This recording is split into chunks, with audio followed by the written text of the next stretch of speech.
What's up, weirdos? What's going on, guys? What's going on? All right. Let's have a look across the space. See what's going on out there. Boom. All right. So right off the hop, we got a super chat from Eddie. I have a new mistress. Her name is Miria. Nice. Yeah, Miria is so hard not to buy at this price, man. 307408. Are you kidding me right now? What a phenomenal deal, man. Seriously, like I hold so much Miria, and it's really hard for me to not just keep buying it, right? like like Hussein said the other night on the live stream, if I buy any more Miria, I'm going to be the freaking CEO of the company, right? So, yeah, absolutely, I agree. I agree with that. Thank you so much for supporting the channel too, man. Absolutely means everything, guys. Unbelievable. Danny, my dude, what's up, man? Good to see you, brother. Good to see you. Kay Lily's in the house. What's up, dear? Good to see you. It's been a fun year, hasn't it? We've come a long way. There's lots more to learn still. Hell yeah. Jake the Snake. What's up, man? Light that candle, Powell. Let's go. H. Barbarina in the house. Paul, my dude. What's going on, my guy? Jarrett. Yo, Otaku only needs 3 more subs. I've already used all my emails. If 3 of you can help him, he deserves it. We can't send him super chats right now. Needs 3. He only needs 3 more subs. Did he shoot up in subs? I hope so. That'd be awesome. Let me check it out. Otaku. Oh, he needs 502 subs. But yes, guys, make sure you go and you shoot Otaku a sub. This is his channel here, guys. Fantastic community member, guys. He's a mod over on the Patreon. He's a friend of mine. And you know what? He drops so much important stuff. I mean, he's constantly talking about, the macroeconomic stuff, what's going on with Bitcoin, what's going on with the Fed, what's going on with everything that matters that you need to know, guys. And he does it with style, with flair, with pizzazz, if you will. So shoot him a sub. Absolutely, guys. Do me that favor. He's a great, great guy. As always, guys, here as well, make sure you hit the like and subscribe to the channel. Helps the channel grow. Costs you absolutely donuts. It costs you nothing. It's free. Yes, folks, believe it or not, YouTube has a special deal going on right now. If you hit the like button, you're allowed to subscribe for absolutely free. Swear to God. Ace3 Par, what's up, buddy? Posted the link to the live stream on the Patreon for those who are not getting. Thank you so much, man. I appreciate you. Man. Mistress, her name is Miriam. Bruno, what's up, buddy? Good to see you, man. William, how you doing, buddy? Good to see you, man. Chris, what's up, man? Waiting for this dip so I can buy and make it rip. Yeah, I know. I'm sitting here too, just like, come on already. Let's freaking go, man. Let's pull up the Bitcoin chart. So yeah, we're just, we've fallen back below that yellow line there, guys. We need to close our daily candle down here. 81,600 right now. Are we going to make our next big leg down here tonight? Let's go, baby. Let's go. I am ready to buy. Cody, what's up, buddy? Eric, hey, buddy. Caesar Gets Crypto says XCN should be 7 cents by the end of April. Do you agree with this? I'm hopeful. Just wondering your opinion. I see how it's possible, but I think that we're going to spend most of April in the red, and then, and I'm going to show you here. I'm going to show you why. I'm not just going to tell you. I'm going to show you why. I think April, for the most part, is going to be red. As you guys know, we track the M2 money supply, right? Well, as you can see on the downturn, Bitcoin right here is starting to turn down, right? Right on time, right here on April 4th. So I think over the next 2 or 3 days, we're going to see this big leg down here, guys, this sharp leg down. Could be somewhere around that 70, between 72 and 74K, right? Is where we're going to end up on this next leg down. And then we're going to go sideways for a while, have a little bit of a dead cat bounce, possibly right here. Maybe you see Bitcoin back up around, 82, 83. And then we fall a little bit deeper, final shakeout, right? Final shakeout. And then boom, right? This liftoff really begins, first week of May. We start working our way up. And look at this. We've been tracking this as well, guys, right? So we were looking at this about, 2 weeks ago as, is this kind of like the top, right? Should we be taking profits here, right? That's what we've been discussing in great detail over on the Patreon. And then because we saw this kind of a drawdown here, right? But look what's happening. We're actually setting a higher high on the M2 money supply right here now. And we're continuing to the upside. So will this be a dead cat bounce, or will the M2 money supply continue going significantly higher than it is right now? Like, will it be a double top is what I'm asking. Like, will we see this and then a rollover, or is it going to continue to the upside, right? So yeah, so if that's the case, I mean, if Bitcoin continues to track this the way that it has been, the M2 money supply, again, through May and June, we're going to see this upward trajectory. And this, this kind of mirrors to me kind of what happened in 2017. So in 2021, we saw the parabolic part of the bull run took about 11 months, right? 12 months from November to November 2020 to November of 2021, right?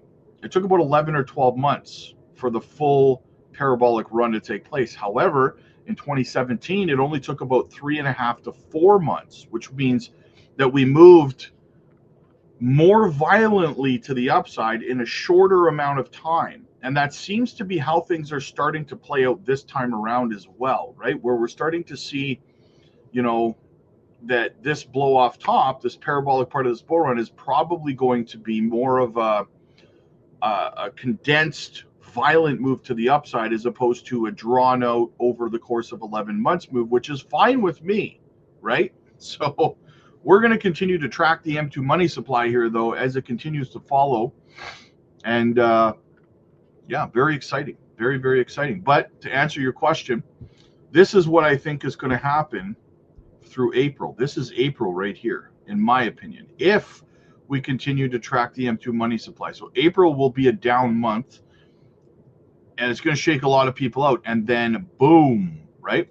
Which also lines up with the macroeconomic situation as well, right? Because it's going to take a couple of weeks for this whole tariff thing to kind of get settled. It's not going to happen in one day.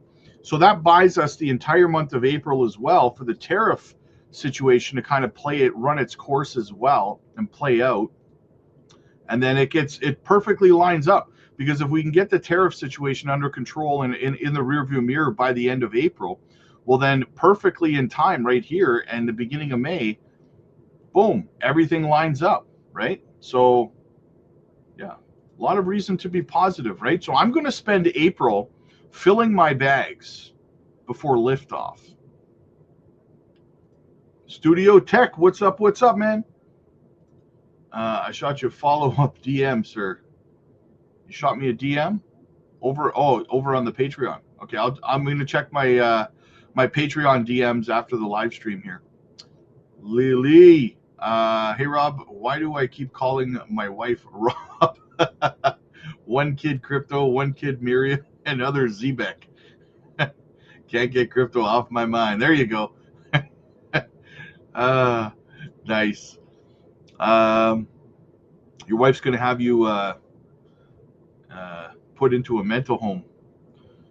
Jasmine hasn't been this price since February of 2024. Bought 1K more. I'm down 30K total, but I'm hoping, praying, and wishing I get back to even. Oh yeah, hell yeah you will. Hell yeah you will, man. I just did a video this morning covering the fact that Jasmine, funny story, Jasmine has actually had 13 red weekly candles in a row, which has never happened before, right? So it's a clear sign of manipulation in the price, right? Because not even stocks, crypto, they don't do that, right? Even your worst cryptos are going to have a green week here and there. 13 straight weeks of red, that's manipulation. It's unnatural. Beebs, what's up, buddy? Good to see you, brother. Good to see you. I DCA'd about 40% of my dry powder, save up for the dip. We'll continue daily just in case we won't drop too much. Yeah, good idea. Good idea. Azarine, yo, started my Nadix bag today. Nice. How low are we thinking Nadix might drop at BTC? I don't think Nadix will drop too much further than it is now. Not too much further. I didn't know you needed 1K to be to get super chats. Yeah, you have to have to get for us to be able to help Otaku get his channel monetized. We have to help him get 1,000 subs and 4,000 hours viewed. I believe it is. He's probably well over 4,000 hours viewed already. So. Rob, I'm in the Patreon. Do you think we're going to have a good alt season this year? Absolutely, absolutely. I wouldn't be here if I didn't think we were going to have a true altcoin season. Jess, what's going on? Definitely having a Zoom group meeting next. We definitely having a group. What day? Yeah, we are. Yeah, the one-on-ones are this evening. Yeah. Subscribed Otaku, one more. There you go. There you go. Beebs, Rob, can you see a rate cut coming sooner rather than later due to the tariffs? It's a showdown between, yes. I think that, one of our members, Ramona, she actually brought up an interesting, kind of concept that there might be an emergency cut in May. And I tend to agree with her. I'm turning into a buying addict. I want to stop. There you go. Buy the dip, you diamond hand weirdos. There you go. Another local. What's up? What's up? We are blessed to have time to get and deploy more dry powder. Thanks, Rob, for all the coaching. Hey, no problem. Parallel Life. What's going on? Shane's in the house. What's up? What's up? Daryl. Sun is shining today outside with the portfolio away, buy orders, and there you go, man. There you go. Yeah, I went for a little bit of a walk this morning too, kind of clear my head a little bit, get rid of any toxic, negative feelings, and here I am. Afternoon chat. What's up, Rob? Added to our gems. There you go. Remember the 3 C's.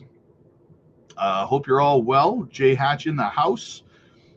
From the UK, been working all the hours to go. There you go. Get that dry powder, man. Gamma Goddess, there she is. Hope everyone is doing well. Let's get this money.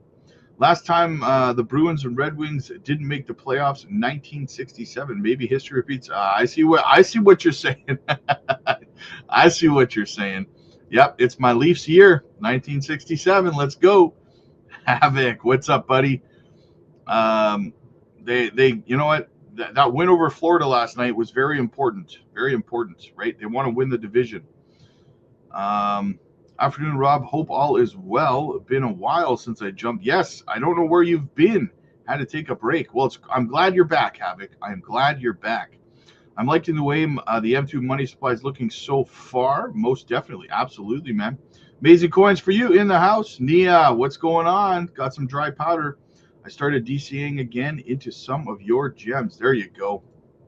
50 push-ups, Mario. Let's go. Rob, would you say your bag's packed by the end of April? Would you say yes? Yes, I would say that. Yeah, I would. Especially as the M2 money supply continues to track Bitcoin here, or Bitcoin, sorry, continues to track the M2 money supply. I would definitely say that. Yeah. Remember to like and share and subscribe, people. Absolutely. Good afternoon. Got my dry powder, DCA. There you go. Gamma Goddess. Excuse my ignorance, but how can they predict the M2 money in the future? It's April 3rd, but it shows data in July. Because this has already happened. That's a misconception. This price action for the M2 money supply has already happened. We've just pushed it ahead 108 days.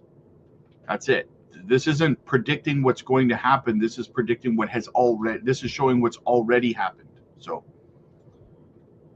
Otaku should start Miria content. Yes, he should. I agree. We need peer pressure. Also, just wanted to say thanks for the Patreon. I've been in there a month and learning a lot. Hey, no problem. And I absolutely thank you for being a part of our community. Absolutely. All right, we'll get to a few more, and then we got to get into the news. Paul, what's up, buddy? Looking forward to the one-on-one tomorrow. Your help is invaluable, man. Hey, nice. Me too, brother. Skim Beebles. Falcon can't come soon enough. Eating potted meat Earth Day is getting old. Lily. Carlos, what's up, man? Hoping Zebek fills my order at 308. That'll be nice. Swiftcoin, yes. I just did a video covering Swiftcoin last night in pretty good detail, actually. Definitely check that out. And Bear with a super chat. What's up, man? What's up? Thank you so much for the super sticker, my guy. Quentin, hey, Rob, what's up with silver prices? Do you think it'll come down more? Yeah, silver and gold eventually will start to come down once people start to see that risk on assets are appealing again. But right now they're just not, right? So,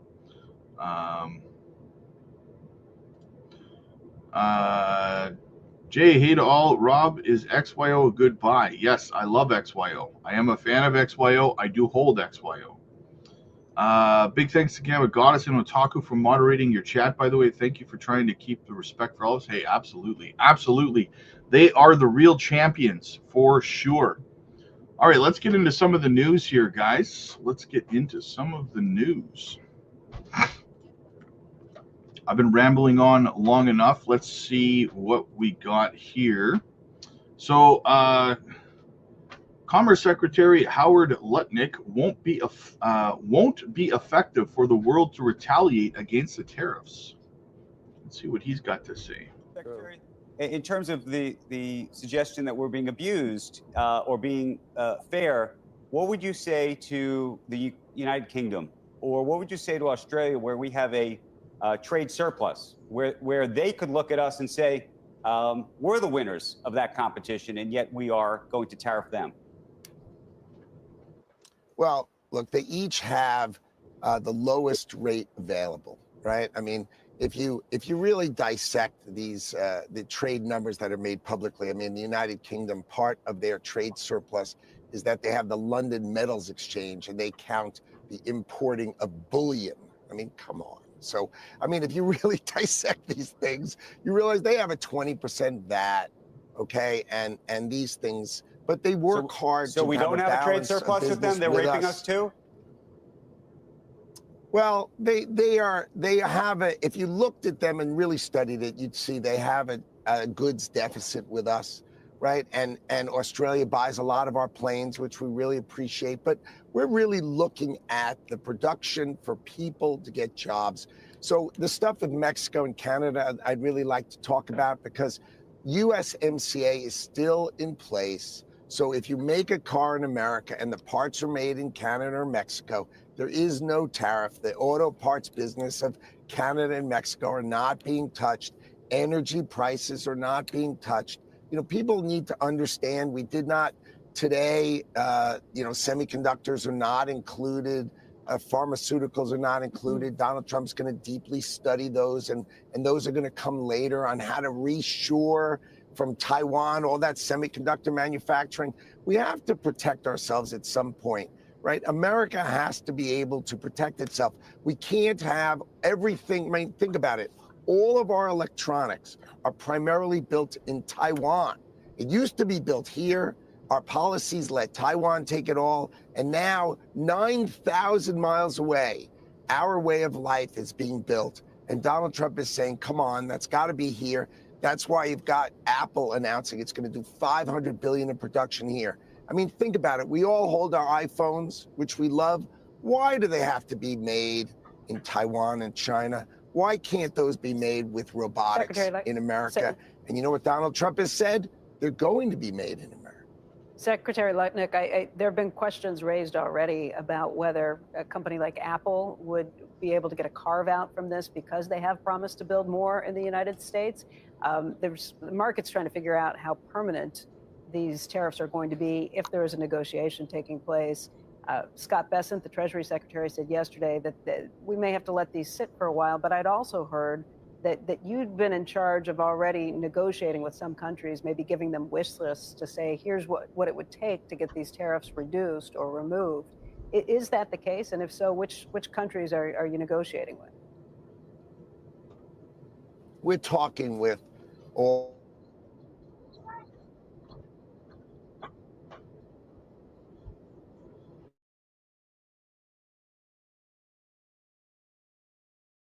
cultural products. Will they treat us fairly? Can they treat us fairly? And the answer is, over time, that is going to be yes. American products are going to be better sold elsewhere in the world. But the fact remains we are treated unfairly, and they have built structurally into their markets this unfairness. The subsidies to their steel companies, the subsidies to their car companies. That's why we don't do well. Did you ever think about why we don't sell cars in Europe, why we don't sell cars in Japan or Korea, why we could never really sell cars? It was very difficult for us to sell cars in China. I mean, it's not that hard to figure out. We can't sell corn, we can't sell beef, we can't. I was just to chime in real quick about the car industry, guys. As you know, owning a dealership, I can tell you, I get a lot of people who come from other countries, whether it's Asian countries or Ukraine or anywhere else. And usually in the East and in Europe and stuff like that, they don't buy American cars, not because of the prices and stuff like that. They don't buy them. They don't like them. Every single person who's ever bought a vehicle from me that's from anywhere except the West, from this continent, right, says the same thing. We don't buy American vehicles because they're cheap. They're made cheap. They fall apart, blah, blah, blah. Now, I'm not saying it's true or it's not, but that is the belief from the other side of the world. They don't like American-made vehicles. They're always asking for Toyotas or Subarus or, Mitsubishis, stuff like that, right? Always. You try to, believe me, I've tried to sell them a Dodge or a Chevy or, no way, man. They're like, no way. So just for a full perspective on that. Can't sell cars because the rules are stacked against us. And I think it's interesting. It's time to change the rules and make the rules be stacked fairly with the United States of America. We need to stop supporting the rest of the world and start supporting American workers. Let's take for instance, Australia, for instance, hit with a 10% tariff. They don't accept beef imports from the United States. That goes back to when they thought mad cow was going to be imported with some of those things. If they were to start taking American beef imports, would that be something that would get them an exemption? And how quickly do you think that could happen?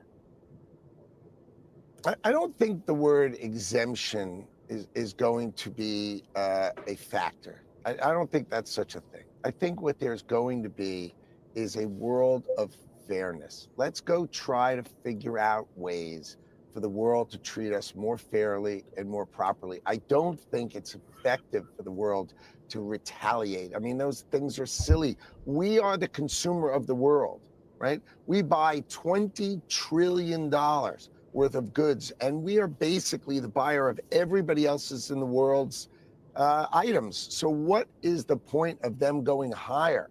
So that we go higher? I mean, come on, look, he gave a 50% discount. What he's saying is, look, we need to rebuild American manufacturing base. We can't allow the United States of America to not produce steel.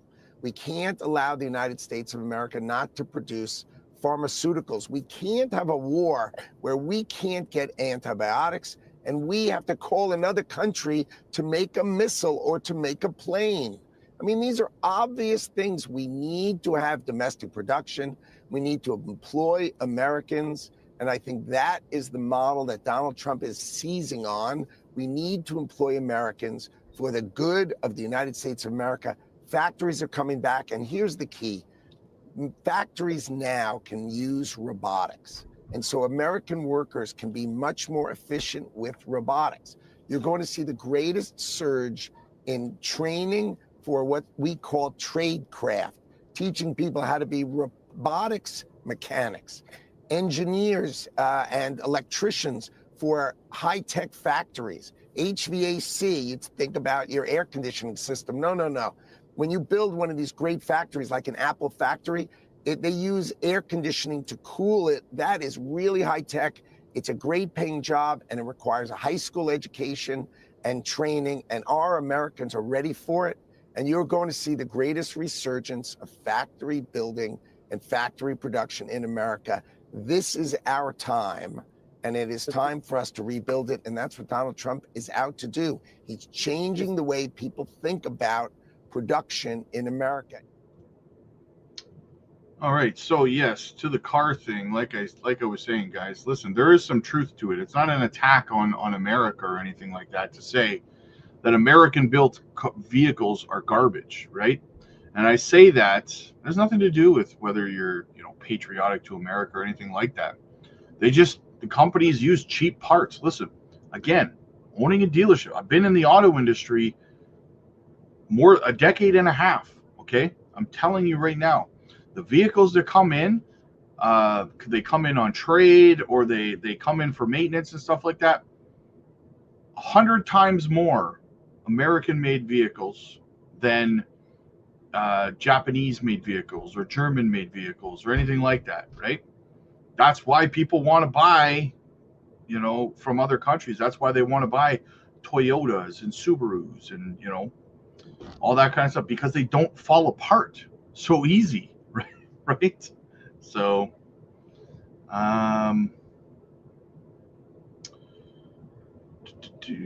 what else do we have? Sold a few ounces of silver yesterday to add to my dry powder. There you go.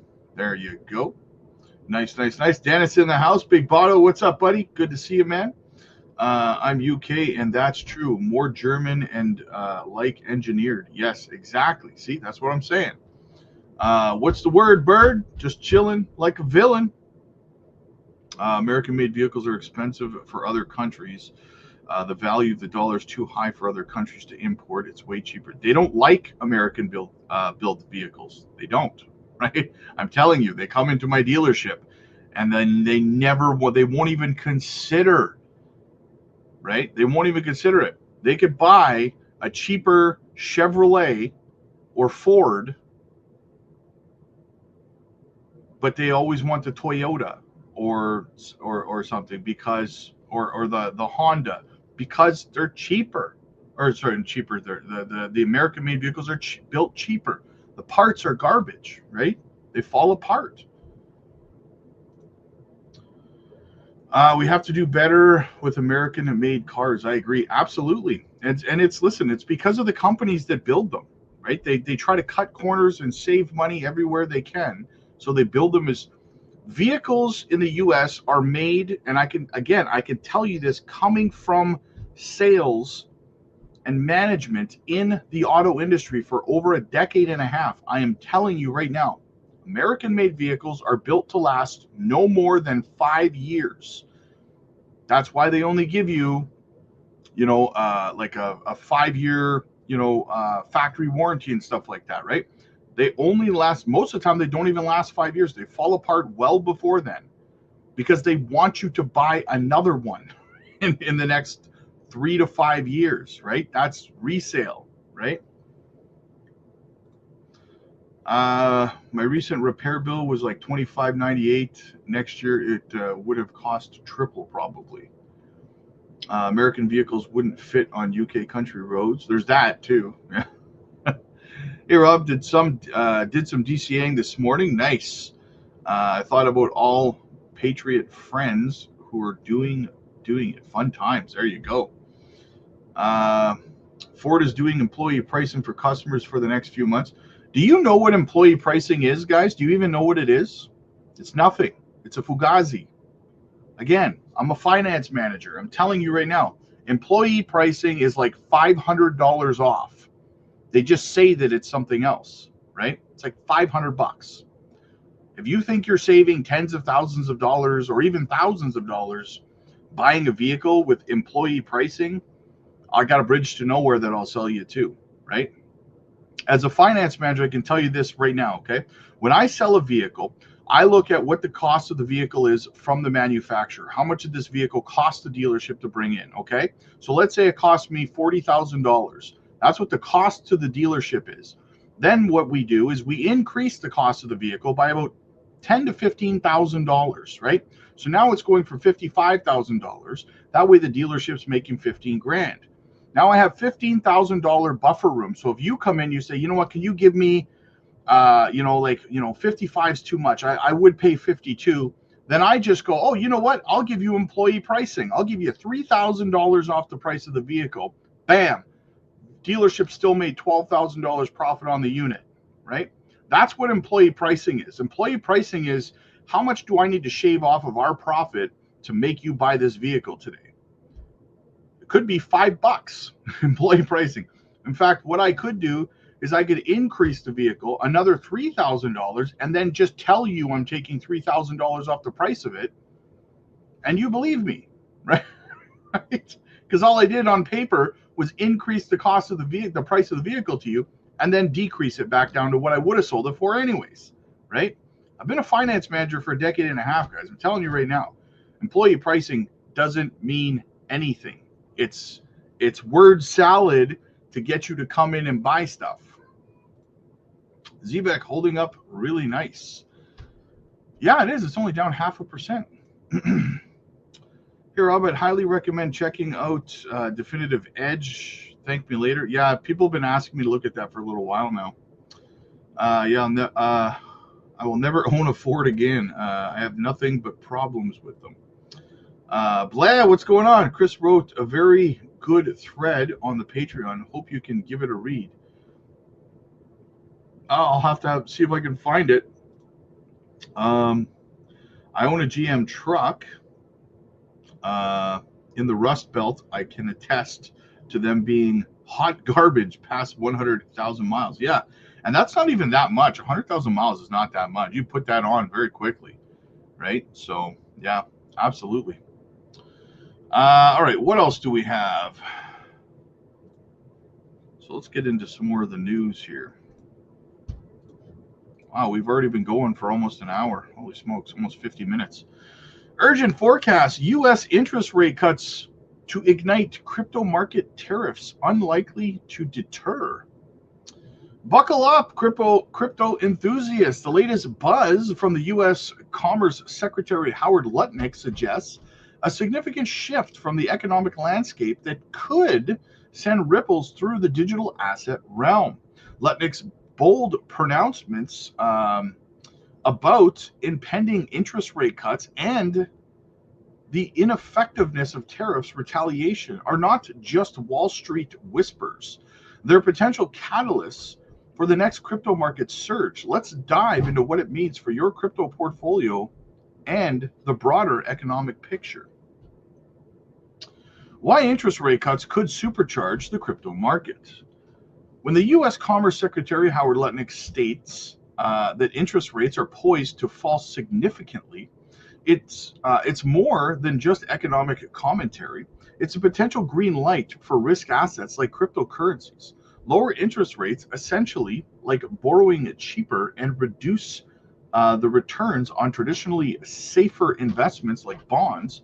This scenario often lends investors to seek higher yield opportunities, and where better to look than the dynamic and potentially lucrative crypto market. Here's how interest rate cuts act as a rocket fuel for crypto. Increased liquidity. Lower borrowing costs mean more money circulating in the economy. A portion of this increased liquidity then finds its way into investment avenues, including the high growth potential of cryptocurrencies. Reduced opportunity costs. When traditional savings accounts and bonds offer meager returns due to low interest rates, the allure of higher yielding assets like Bitcoin, Ethereum, and altcoins becomes significantly stronger. Investors are incentivized to move funds into crypto to seek better returns. Weakened dollar potentially. Interest rate cuts can sometimes weaken the US dollar relative to other currencies.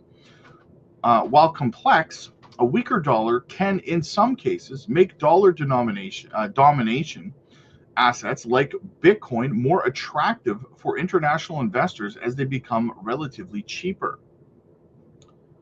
Risk-on sentiment. Lower rates generally foster a risk-on environment. Investors become more comfortable taking on riskier investments in pursuit of higher returns. Cryptocurrencies, known for their volatility and high potential rewards, often thrive in such environments. Tariff retaliation, an ineffective tool in the current economic climate. Secretary Lutnick assertion that tariff retaliation against the U.S. tariff policies would be ineffective. In another crucial piece of the puzzle, while tariffs themselves can create economic uncertainty, his statement suggests a potential resilience in the face of trade tensions. Let's unpack why this matters in the context of the global economy and indirectly the crypto market. Globalized supply chains. Modern economies are interconnected. Tariffs aimed at one country often impact multiple nations due to complex global supply chains.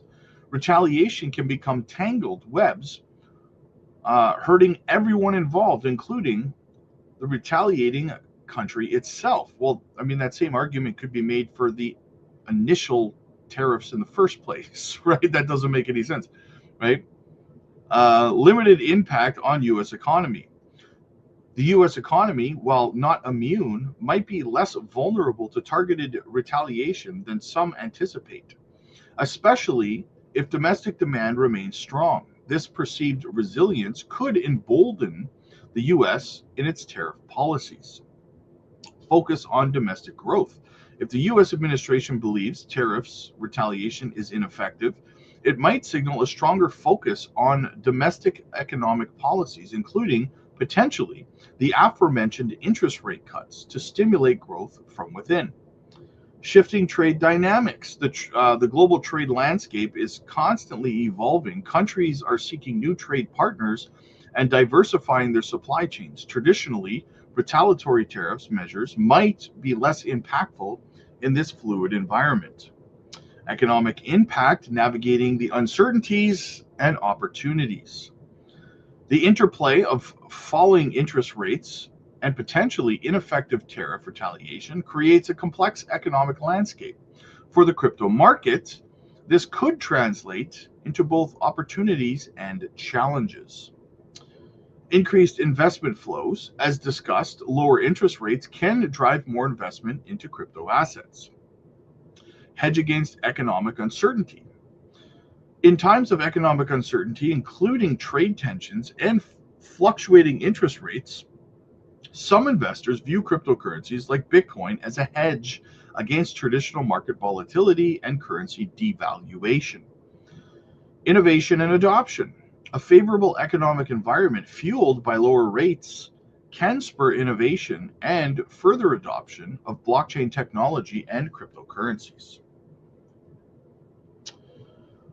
Regulatory scrutiny. Increased crypto market activity might attract greater regulatory attention, potentially leading to stricter rules and compliance requirements. Volatility remains. While lower rates can be a tailwind, the crypto market remains inherently volatile. External economic shocks, unexpected policy changes, or market sentiment shifts can still trigger significant price swings. Inflationary pressures. While not immediately indicated, aggressive interest rate cuts in the long run contribute to inflationary pressures. How cryptocurrencies perform in high inflationary environments is still subject to ongoing debate and observation. Actionable insights. What should crypto investors do right now? So stay informed.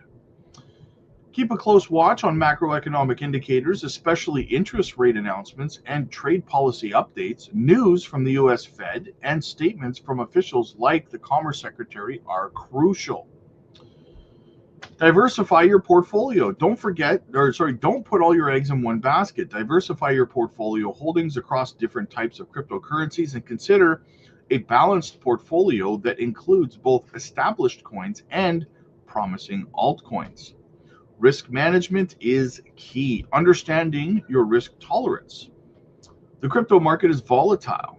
Implement sound risk management strategies such as setting stop losses or orders and only investing what you can afford to lose. Long-term perspective. While short-term market fluctuations are inevitable, maintain a long-term perspective on your crypto investments. Focus on the fundamental values and long-term potential of the projects you invest in. And a lot of you guys really do need to start exercising that, right? Too many people are looking at this in the short term and not the long term. Seek expert advice. Hi. If you're unsure, consider consulting with a financial advisor who understands the crypto market. They can provide personalized guidance based on your financial situation and investment goals. In conclusion, navigating the promising yet complex crypto landscape.